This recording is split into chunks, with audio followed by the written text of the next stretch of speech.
after 1815, in which I have already discussed about the Napoleonic War, where Napoleon Bonaparte was defeated by the European power of that time.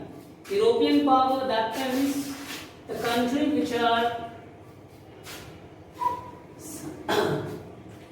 European power, that was those countries which fought against the Napoleon, and they were Britain, Russia, Prussia, Australia. They all together fought against the Napoleon and defeated in the Battle of Waterloo.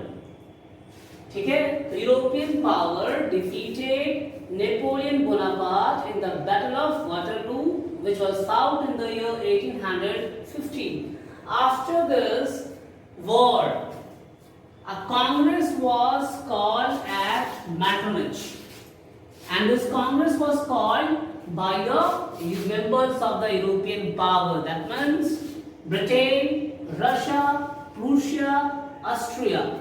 They called a congress. Here, congress means a meeting, and this congress was headed by or hosted by the Austrian Chancellor Duke Metternich.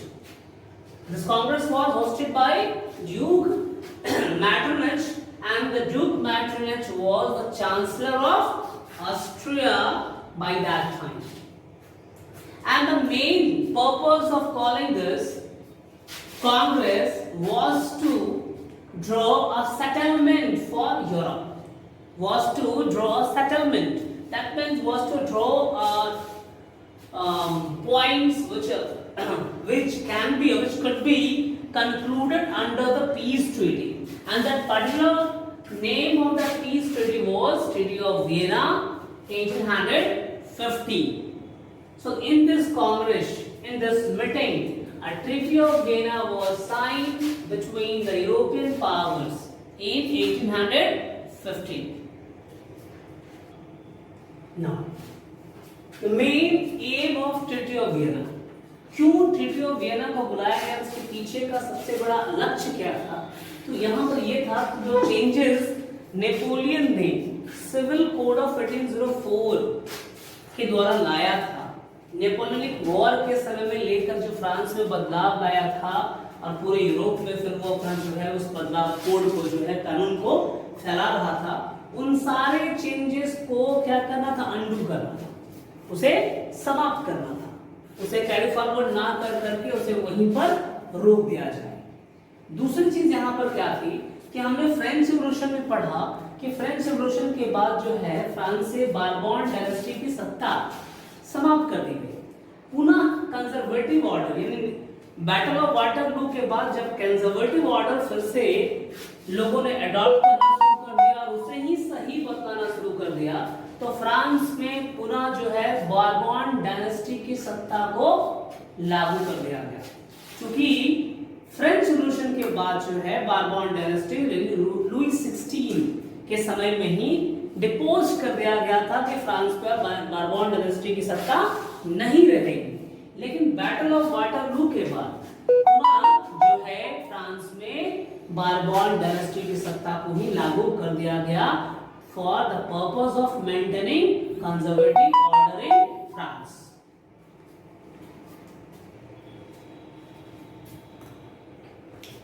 Now, अब चूंकि 1804 में सत्ता पर जो है Napoleon Bonaparte आया, तो Napoleon Bonaparte आने के बाद उसने डायरेक्टर सिस्टम के अंतर्गत में आया था, लेकिन फिर वो डायरेक्टर सिस्टम को खत्म करते हुए डिक्टेटर बन गया वहां का। और उसी साल 1804 में ही सिविल कोड ऑफ 1804, जिसे नेपोलियनिक कोड ऑफ 1804 भी कहा जाता है। इसके बाद उसने क्या किया कि फ्रांस में पूरी तरह से जो है मोनार्की सिस्टम और बहुत सारा इकोनॉमिकल पॉलिटिकल चेंजेस लाए। उसी वक्त नेपोलियन बोनापार्ट अपने ड्रीम के बारे में भी कहता है कि वो जो है पूरे यूरोप में मोनार्की सिस्टम को हटाएगा।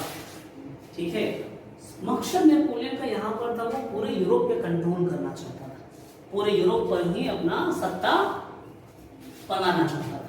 इसी वजह से उसने क्या किया, उसको बहुत सारे जगहों में जहाँ मोनार्की सिस्टम थी वहाँ फ्रांस की सेनाओं को भेज के, अपनी सेनाओं को भेजकर मोनार्की सिस्टम को समाप्त करने का और उस टेरिटरी को जो है अपने कंट्रोल में लेने का प्रयास कर लिया। तो बहुत सारे टेरिटरीज को उसने अनेक्स कर लिया था 1815 के पहले। लेकिन अब यहाँ था कि नेपोलियन तो हार गया 1815 में, जो टेरिटरी उसने छीना था अब फ्रांस से वो टेरिटरी छीन लिया गया। किसने छीना? यूरोपियन पावर्स ने छीन लिया गया। दूसरा क्या हुआ कि फ्रांस का जो बॉर्डर था, ठीक है, मान लो ये फ्रांस का बॉर्डर है, ये फ्रांस है पूरा, ठीक है, तो इसके बाउंड्रीज पर सीरीज ऑफ स्टेट्स बना दिए गए, ठीक है, बहुत सारे राज्य स्थापित कर दिए गए और ये राज्य को बफर स्टेट्स कहा जाता था।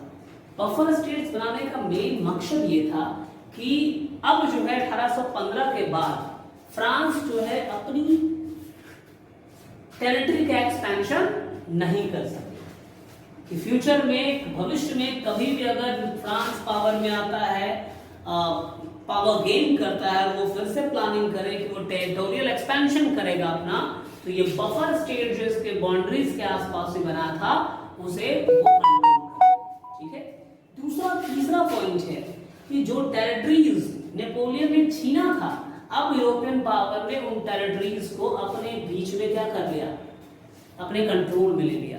अपने मेंबर कंट्रीज जो भी थे इसके, ब्रिटेन, रशिया, रूसिया, ऑस्ट्रिया, ये लोग अब नेपोलियन का अक्वायर्ड किया हुआ टेरिटरी को आपस में ही बांट लिया। इसमें बेल्जियम आ गया, जेनेवा आ गया, सैक्सोनिया आ जाता है, Italy, some parts of Italy आ जाता है। इन सभी को ये लोगों ने आपस में बांट लिया और जर्मन कॉन्फेडरेशंस ऑफ 39 स्टेट्स जो थे उसको वैसे ही छोड़ दिया। रशिया को पोलैंड दे दिया गया। इस प्रकार से ये टेरिटरीज पहले एक्वायर किया गया था नेपोलियन के द्वारा, अब उन टेरिटरीज को ये लोगों ने आपस में बांट लिया। हो गया ना। अब जो टेरिटरी एक्वायर किया गया था नेपोलियन के द्वारा, अब यूरोपियन पावर ने किस प्रकार से उन टेरिटरीज को डिवाइड किया अपने में, कैसे उन पर अपना कंट्रोल बनाया है, वो देख लीजिए। Their agreement among them kingdom of Netherland, जिसके अंतर्गत में बेल्जियम को भी इंक्लूड कर दिया गया। तो किंगडम ऑफ नीदरलैंड, जिसे बेल्जियम भी था, उसे फ्रांस के नॉर्दर्न रीजन में सेटअप कर दिया गया एक बफर स्टेट के रूप में। दूसरा Genoa, Genoa was added to Sardinia, Piedmont in south. तो फ्रांस के साउदर्न डायरेक्शन में जेनोवा को जो है पिडमोंट, सार्डिनिया, पिडमोंट नामक टेरिटरी को, कंट्री को दे दिया गया, क्या ऊपर उसमें मिला दिया गया। पिडमोंट के साथ जेनोवा को मिला दिया गया कि अब जेनोवा और पिडमोंट अलग अलग नहीं रहेगा, एक साथ कर दो, और वो कहां पे कर दो? साउथ में। इसके बाद प्रूशिया के कंट्रोल में जो है वेस्टर्न फ्रंटियर, ठीक है, Prussia was given a new territory, उसको कुछ न्यू टेरिटरी दिया जो कि वेस्टर्न, उसके वेस्टर्न फ्रंटियर में था, प्रूशिया के वेस्टर्न फ्रंटियर में था, उस पर अधिकार दे दिया गया। किसको? प्रूशिया को दे दिया गया। इसके बाद ऑस्ट्रिया, ऑस्ट्रिया को क्या कहा गया कि इटली का जो कुछ पोर्शन था, उन कुछ पोर्शंस को ऑस्ट्रिया को दे दिया गया कि आप उस पर कंट्रोल बनाएं। और जर्मनी जो कि उस समय 39 कन्फेडरेशन से बटे हुए थे, मल्टी डायनेस्टिक था, उसे कुछ भी नहीं किया गया, उसे वैसे ही छोड़ दिया गया, ठीक है। 39 कन्फेडरेशंस में ही वैसे के वैसे वो वहां पर रह गया।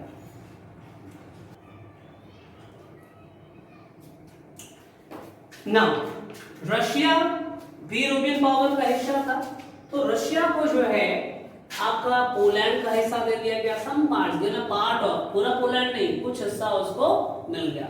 अगेन प्रूशिया को जो है सैक्सोनी नामक टेरिटरी को उसके कंट्रोल में दे दिया गया। लेटर ऑन अब इन सभी डिवीजन के बाद जो मेन ऑब्जेक्टिव क्या है, एम तो रहा है कि हमको अंडू करना है नेपोलियन के चेंजेस को, लेकिन यहां था ट्रीटी ऑफ वियना का मेन ऑब्जेक्टिव वो क्या था कि मोनार्की सिस्टम को रिस्टोर करना है और एक नई कंजर्वेटिव ऑर्डर, ठीक है, एक फिर से एक न्यू कंजर्वेटिव ऑर्डर को एस्टैब्लिश करना है पूरे के पूरे यूरोप के अंतर्गत में। This was the main objective of treaty of Vienna, कि पूरे यूरोप में मोनार्की सिस्टम आ जाए और कंजर्वेटिव ऑर्डर आ जाए जो पहले था, और उसी में न्यू कंजर्वेटिव करने के मतलब थोड़ा बहुत बदलाव के साथ कंजर्वेटिव ऑर्डर को लागू किया जा सकता है।